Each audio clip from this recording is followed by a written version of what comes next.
mean, I think it's a really good perspective from your position to be an indie bookseller and to be involved in this Yeah. indie publishing, and then Well, to to be support the honest, indie author market as well and help yeah. push them Well, and get them promoted.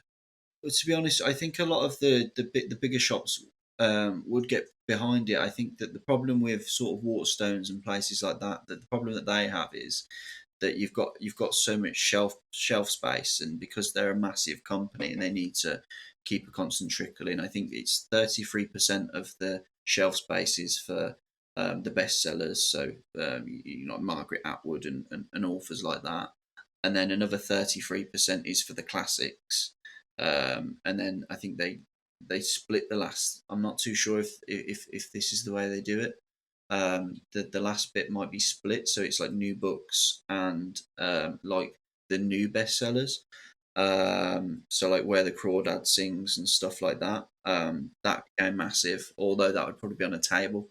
But I think it's just that they need to do that, otherwise they you know what I mean. They wouldn't be able to function as well as they do, because then the bestsellers are what keep a constant trickle. But then again, you have got the regular people that like regular customers that will come in, and if they don't see anything new or eye catching on the shelf, they don't generally purchase anything.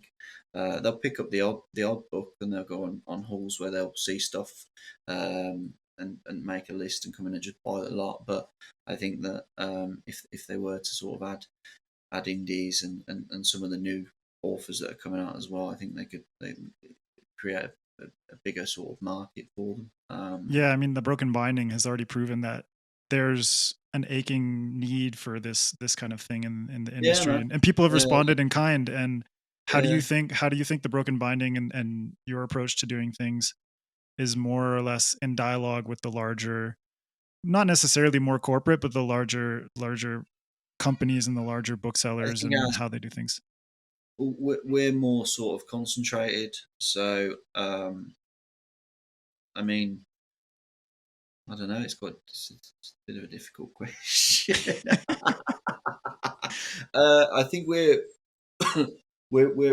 more sort of so because we're online as well. That's obviously a massive difference compared to a physical shop. Whereas most of these places are online, but they don't push as hard as us. I think it's because we're very specialised towards science fiction, fantasy, whereas the bigger shops make their money from sort of thrillers and I mean, what's his name, Romance. Richard Osmond and stuff like that.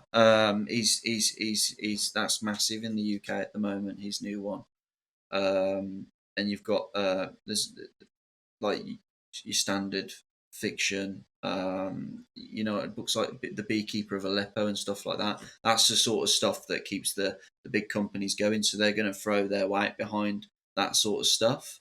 Um, that's why I mean you'll see a lot of the time that the science fiction fantasy section in a lot of shops is a lot smaller than some of the other sections, because I think that there's a bigger reading audience for something that gets stuck in a paper and people go out and buy it. Whereas science fiction fantasy doesn't really have that. It's just got that sort of loyal customer base. And a lot of the So times it gets clumped together into just one section. It's not even distinct. Here's I science know, fiction, here's fantasy. It's just like sci-fi and I know. fantasy. It is annoying. It is annoying. Some shops do try and change things up. They do it with horror as well. They try and strip horror out of it, or they'll just throw horror in there. It can be annoying. But I mean, you always discover good things as well when it's all mashed together. But at the same time, if you've been reading the stuff for years and you know most of the authors on there, you know what I mean. It's a bit different. But yeah, I think we're different because we're specialised, and I think we probably take it a bit more serious for the some of the bigger places, because it's very important to me and to Sean. You know what I mean? It's more of a passion rather than um, just some books that we can make money on. Uh, they're not just numbers to us. They're sort of somebody's sort of, you know what I mean. when people sit down and write a book, it takes years. It's somebody's sort of livelihood, Soul. dreams.